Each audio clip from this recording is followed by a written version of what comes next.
We begin our Gemara today with a look at a comment by Rabbi Elazar, and he argues apparently with Rabbi Yochanan. And the more we look at this section, the less it seems to make sense. So let's first of all deal with it in the wrong way, and then we'll deal with it in the right way.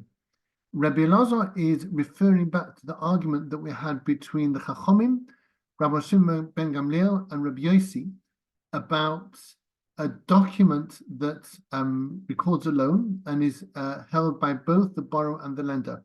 We recall that according to the Chachamim, if it's held by them both and it's not mukuyam, it's not being validated by a beis din with a henpek who which confirms that the loan took place and that the witnesses' signatures are valid, then we say Yiskay B'Chosamav.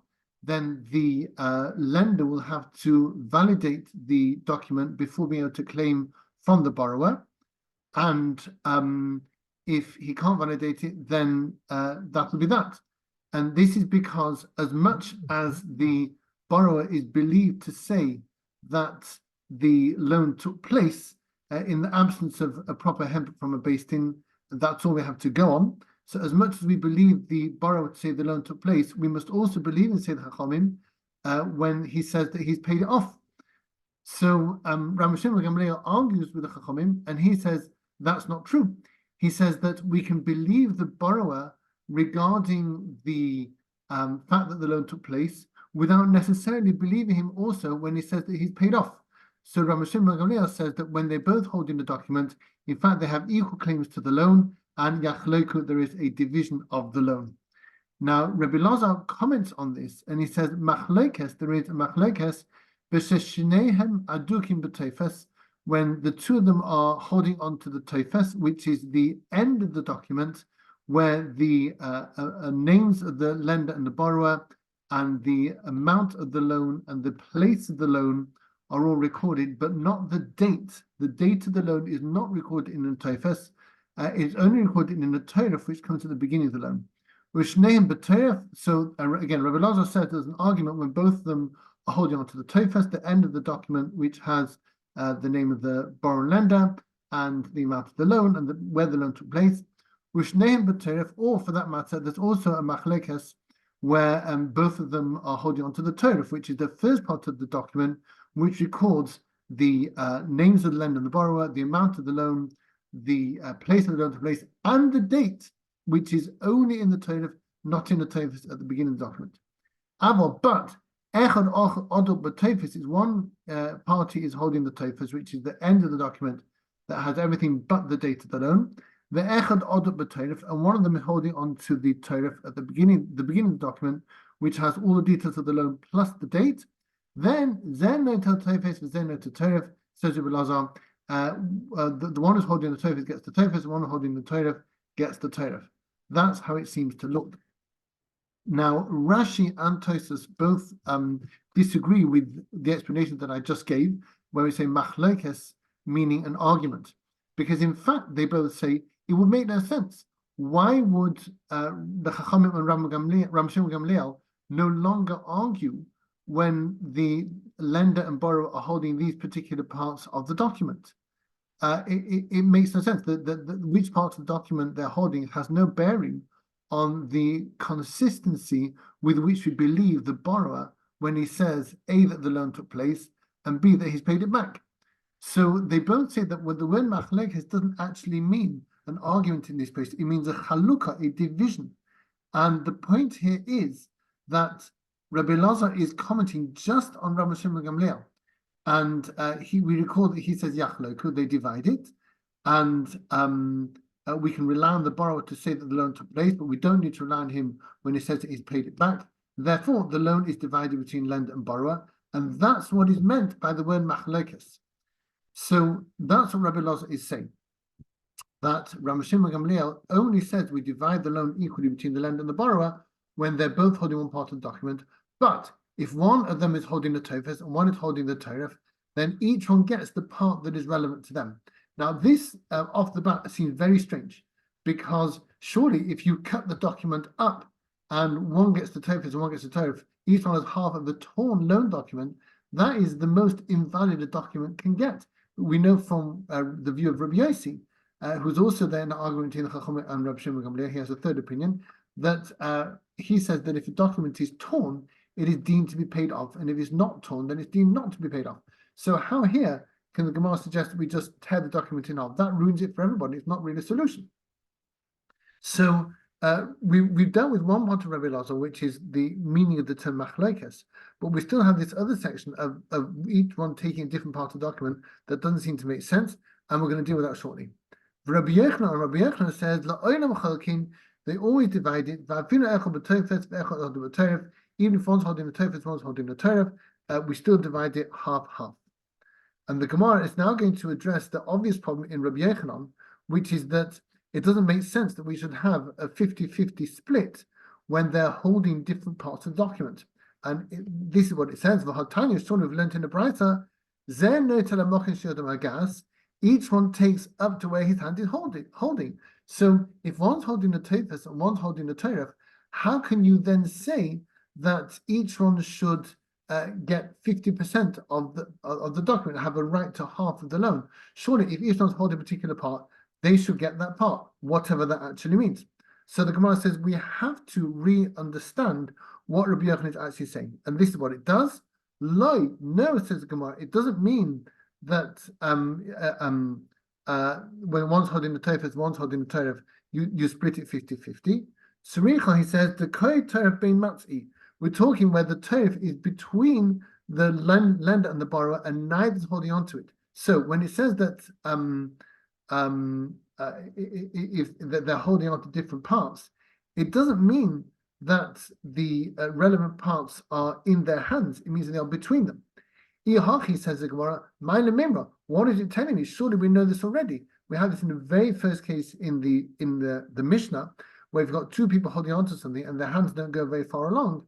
Then we know already they divide it. So the Gemara answers, no, tzricha, I need this, the mikra v'gabi dechad. We're talking where this part of the document that both of them are interested in is closer to one than to the other. Mao to Tema, what would you have said?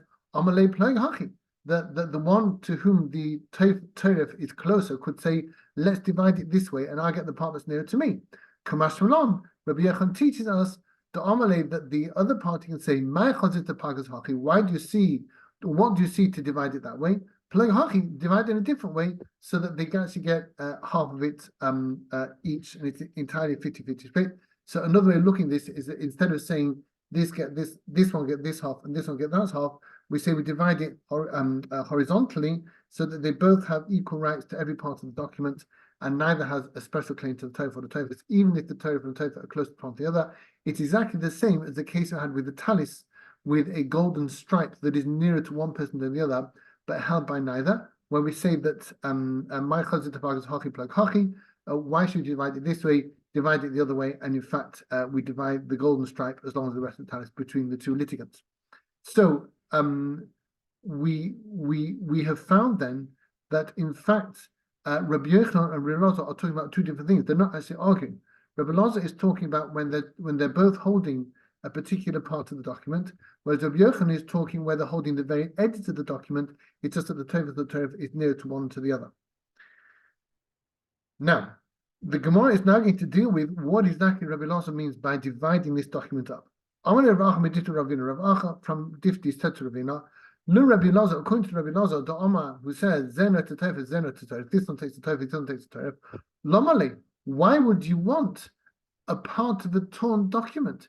We've already seen that if the document is torn, everybody agrees that it's invalid. Does he need this torn fragment of a document as a bottle stopper? It's useless. It's got next to no value at all. Why would they even trouble to go to Beis Din over such a thing? And why would Beis Din ruin the document and give each one a little fragment of the document just to use as a bottle stopper? Amalei. So Ravina said to Rav Achmedifti, Ledomi. It's for money. In other words, when we say divide it up and this one gets the Torah, this one gets the Torah, it doesn't mean a literal physical division of the document where we cut it up with a pair of scissors or we tear it up. Rather, it means that we divide it monetarily between the two of them. The Amahachi, that he says thus, Shtar is based man, a document that has a time in it, Kamashavi, a date in it, what is it worth? With the less based man kamashavi, and if it doesn't have a document, it doesn't have a date in it, what is it worth? And it turns out that there are differing values to the two shares of this document that the lender and the borrower are holding. The lender, the one that's holding the Torah has a section of the document with a date, and the one that's holding the typist is holding a section of the document without a date.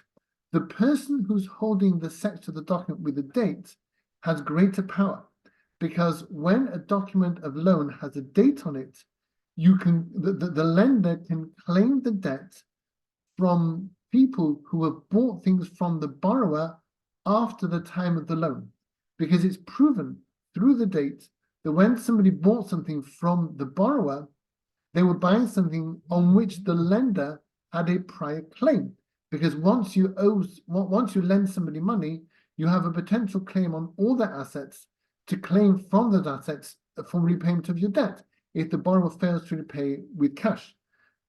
Which means if somebody buys something from the borrower after the loan has taken place, then all those things that they buy have a first charge, a lien on them to the lender, and the lender can claim them back. However, this only works when there is a date written in the document of the loan.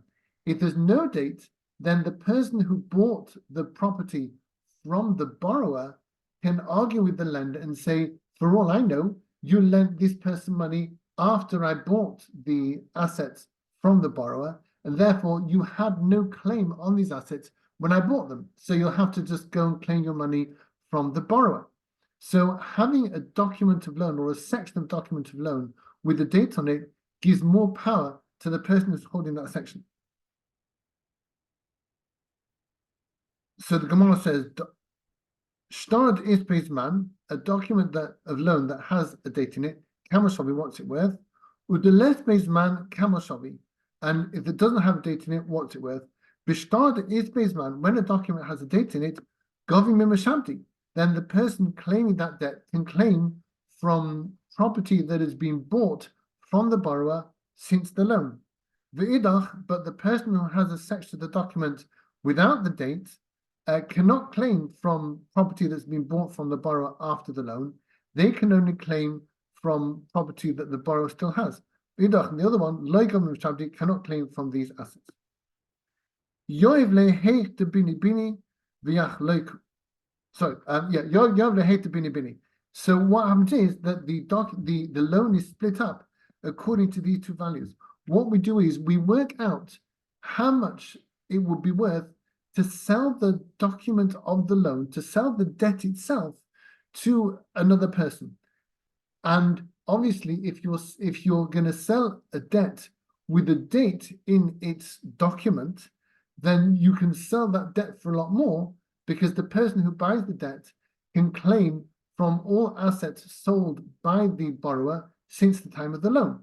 Whereas if you buy a debt where the document of the loan doesn't have a date in it, you can only claim from property that the borrower still has. So it's worth a lot less. And this ratio of those two values is how the loan is split up, and each person gets that section from the disputed money, and that's an end of it.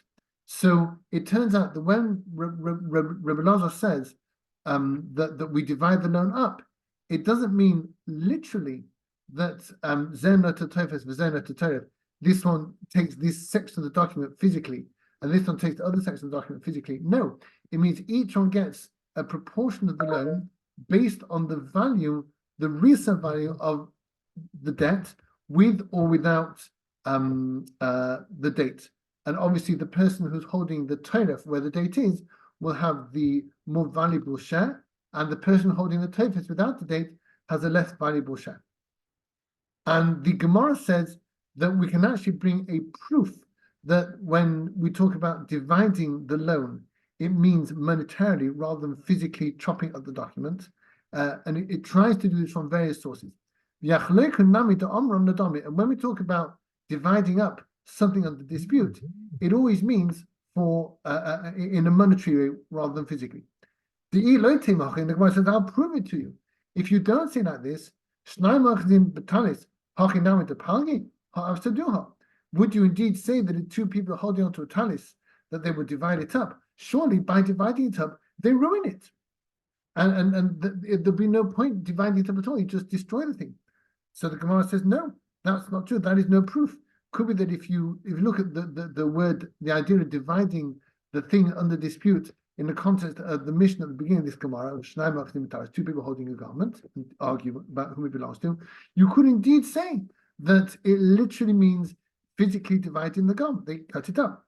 Holakasa Gemara says that would not be a problem. Why? The Chazia, because it is suitable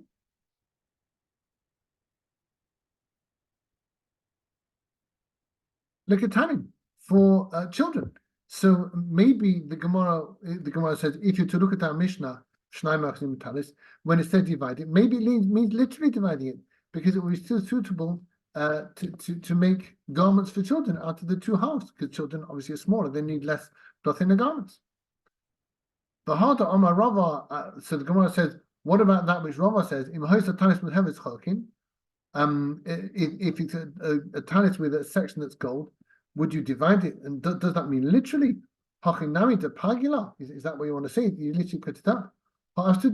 They'd be damaged. So the Gemara said, no. That would also not be a problem. You could also say that perhaps Rava means literally dividing it up rather than monetarily, because it would be suitable for princes. Again, it's a prestigious garment, it's got gold in it, but cut it in half, it would be suitable for little people. So the Gemara says, that which he says, where there's another Mishnah later which says that if two people are riding on an animal and they dispute the ownership of it, then we divide it up. Would it there mean that literally you cut it up? Surely you would be destroying it. And again, that wouldn't be a proper ruling. So the Gemara says, here at last is a proof that dividing means not physically dividing it, but monetarily, like we want to say with this document. So the Gemara says, if you talk about two people riding on an animal that's kosher, like a bull or a cow, then it would indeed be reasonable to talk about physically dividing the animal and killing it and chopping it in half when it's under dispute, because it's suitable for its meat. You wouldn't incur a great loss by slaughtering it and then preparing it for selling as kosher meat, because that's worth a lot of money. Or rather, tameah, if it were a non-kosher animal, but if it was a non-kosher animal, like a horse, for example, then they would actually be damaging it greatly by killing it and dividing it up physically, because horse meat is worth very little. Non-kosher meat isn't worth much at all, because it's so readily available and it's so easy to prepare, unlike kosher meat, where you can only use certain species and the process of preparing it is very involved. So surely that, in that case, when we talk about two people riding on an animal, if it means a non-kosher animal, which is included in the implication of that Mishnah, it wouldn't mean a physical division, it would mean a monetary division. So here also, when we talk about dividing the document of loan, it doesn't mean literally, it means in terms of the money.